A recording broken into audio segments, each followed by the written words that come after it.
राधे राधे दोस्तों, आज हम आपको सुनाएंगे एक चोटी काटने वाली चुड़ैल की कहानी। अगर आप हमारे चैनल पर नए हैं तो प्लीज़ हमारे चैनल को सब्सक्राइब करें, वीडियो को लाइक करें और शेयर करें।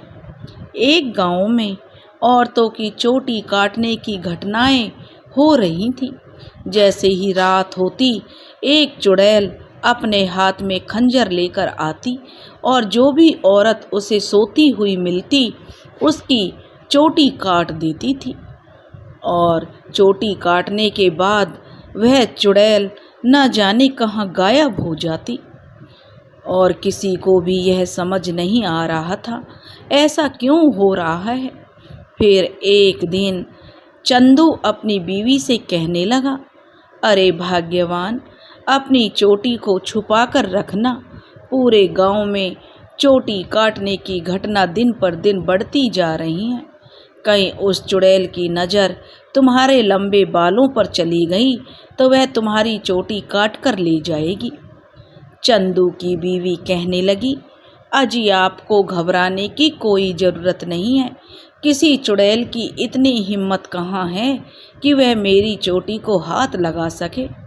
फिर चंदू कहने लगा, अच्छा यह बात है, जैसी तुम्हारी मर्जी। देखो, मेरा तो काम था तुम्हें समझाने का और होशियार करने का। अगर तुम्हारी चोटी कट गई तो फिर रोते हुए मेरे पास मत आना। इतना कहकर चंदू वहाँ से चला गया। फिर रात होने पर वह चोटी काटने वाली चुड़ैल फिर से गांव में आई और अपने शिकार को इधर उधर ढूंढ रही थी। तभी उसे एक घर की खिड़की से एक औरत सोती हुई नजर पड़ी और उस औरत की उस चुड़ैल ने चोटी काट ली। जैसे ही उस औरत की चोटी कटी, उसकी नींद खुल गई। फिर वह औरत कहने लगी, हे भगवान, यह चुड़ैल अंदर कैसे आ गई। और वह शोर मचाने लगी, हाय मेरी चोटी कट गई, हाय मेरी चोटी कहाँ गई, इसने तो मेरी चोटी काट ली। तभी वह चुड़ैल उसकी चोटी को लेकर वहाँ से भाग गई। तभी वह औरत उस चुड़ैल का पीछा करने लगी, लेकिन वह चुड़ैल अंधेरे में न जाने कहाँ गायब हो गई। तभी उस औरत का पति भी उसके पीछे पीछे वहाँ आया और फिर उसका पति अपनी पत्नी से कहने लगा, अरे शीला, क्या हुआ, तू अचानक इतनी रात में यहाँ क्यों आ गई है। फिर वह अपने पति से कहने लगी, देखिए जी, उस चुड़ैल ने मेरी चोटी ही काट ली है और पता नहीं अंधेरे में कहाँ गायब हो गई है। फिर उसका पति कहने लगा, हे भाग्यवान, यह क्या हो गया है, तुम ठीक तो हो ना।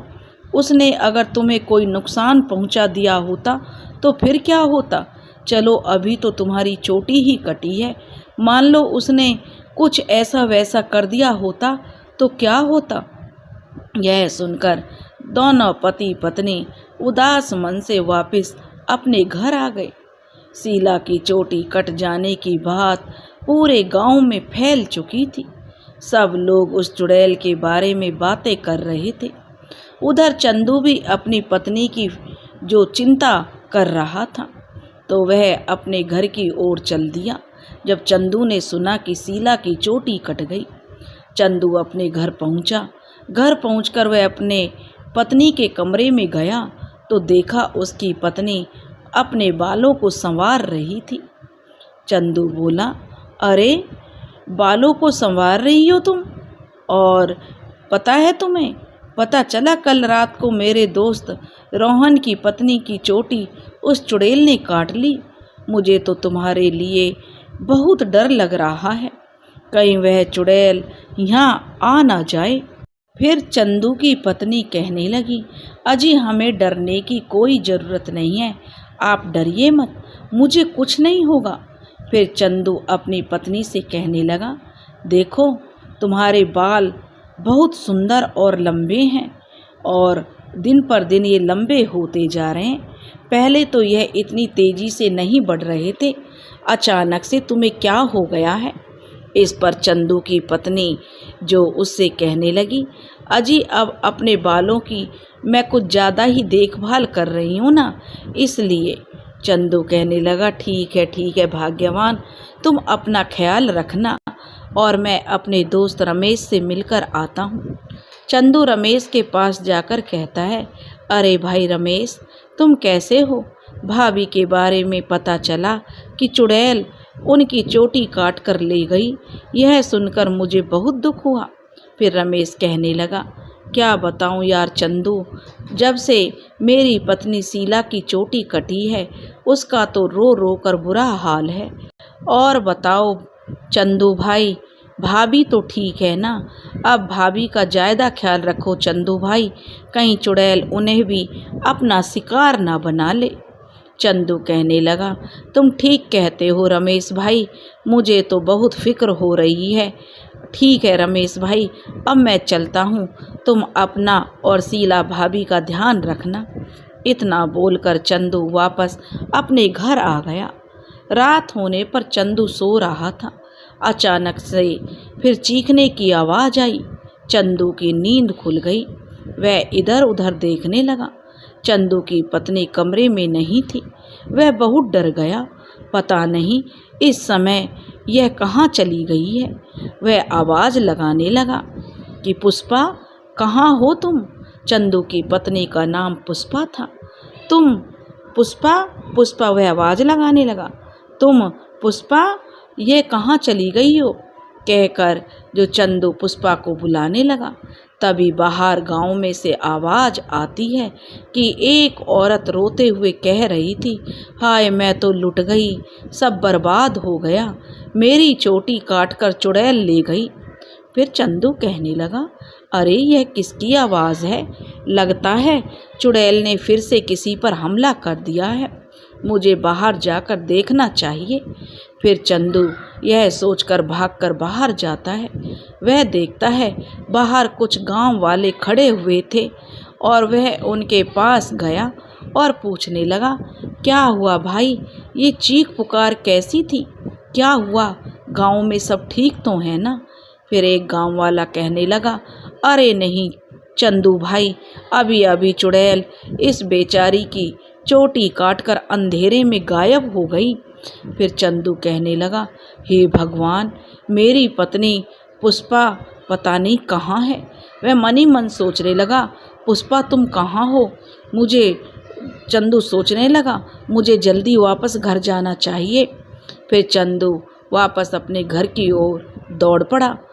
चंदू जब घर पहुंचा तो उसने देखा उसकी पत्नी पुष्पा अपने बालों को सहला रही थी। चंदू उसे देखकर कहने लगा, अरे भाग्यवान, तुम यहाँ अपने बालों को सहला रही हो। पहले तो चंदू उसे देखकर हैरान हो गया और कहने लगा, अरे पुष्पा, तुम कहाँ चली गई थी? तुम्हें पता है मैंने तुम्हें कितना ढूंढा, और अभी अभी तुम्हें पता है चुड़ैल ने फिर से किसी की चोटी काट ली है। क्या तुम्हें बिल्कुल भी डर नहीं लगता? पुष्पा अपने पति की बातों को अनसुना कर देती है और खुशी खुशी अपने बालों को सहलाने लगती है। पुष्पा के बाल अब और भी लंबे हो चुके थे। यह क्या? चंदू कहने लगा, पुष्पा, तुम्हारे बाल तो एक दिन में ही इतने लंबे हो गए हैं, ये कैसे हो सकता है? इतने लंबे बाल कैसे हो सकते हैं? चंदू पुष्पा के बालों को देखकर घबरा गया। उसे समझ नहीं आ रहा था आखिर यह सब क्या चल रहा है। फिर अगले दिन पुष्पा के बालों की लंबाई की चर्चा पूरे गांव में फैल गई कि चंदू की पत्नी के बाल एक दिन में ही इतने लंबे हो गए हैं। चर्चा का विषय भी था कि एक दिन में ही बाल इतने तो नहीं बढ़ सकते।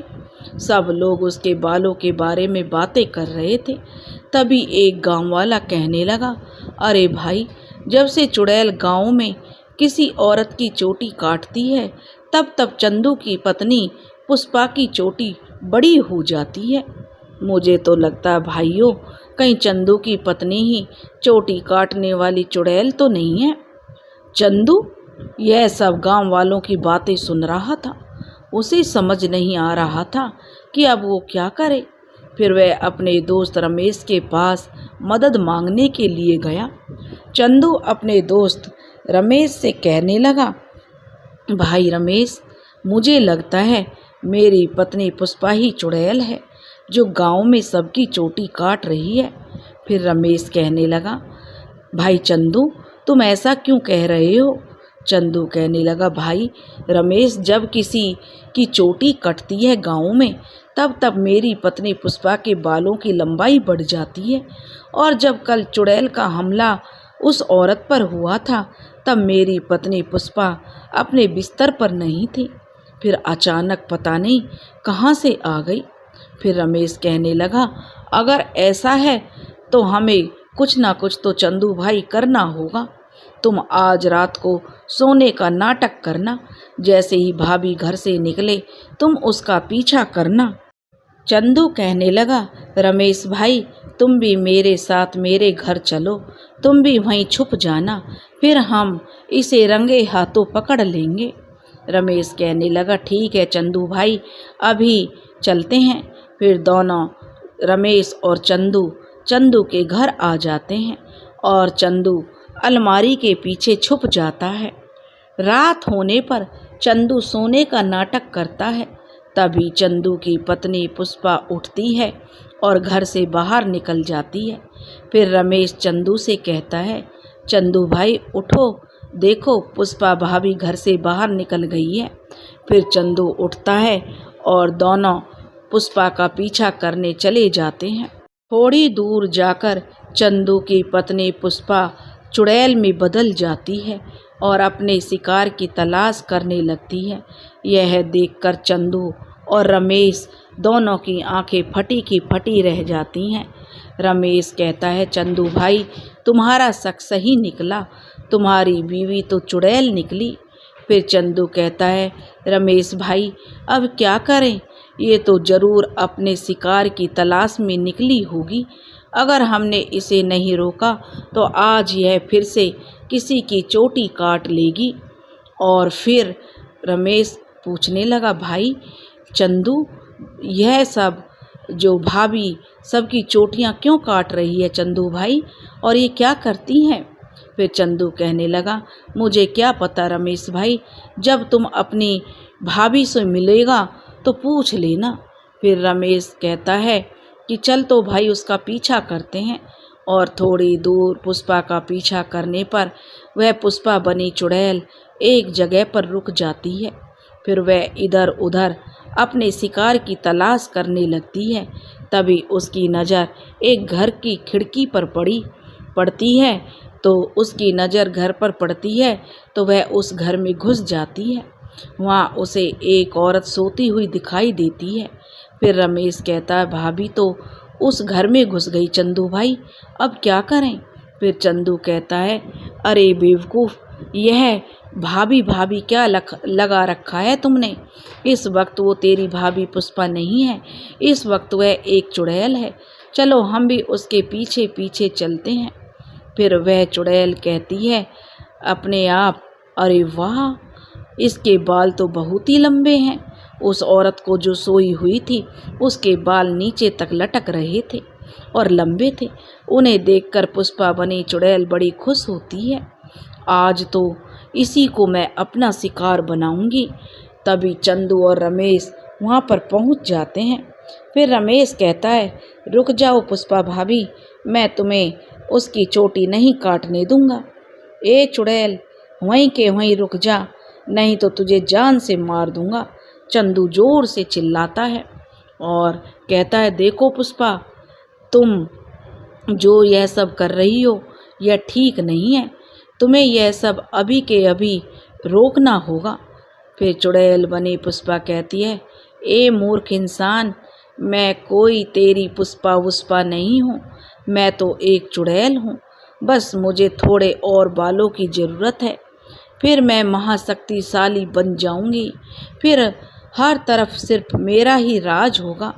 फिर रमेश जो धीरे से चंदू को बताता है, चंदू भाई, तुम इसे बातों में उलझाओ, तब तक मैं पीछे से जाकर इसकी चोटी काट दूंगा।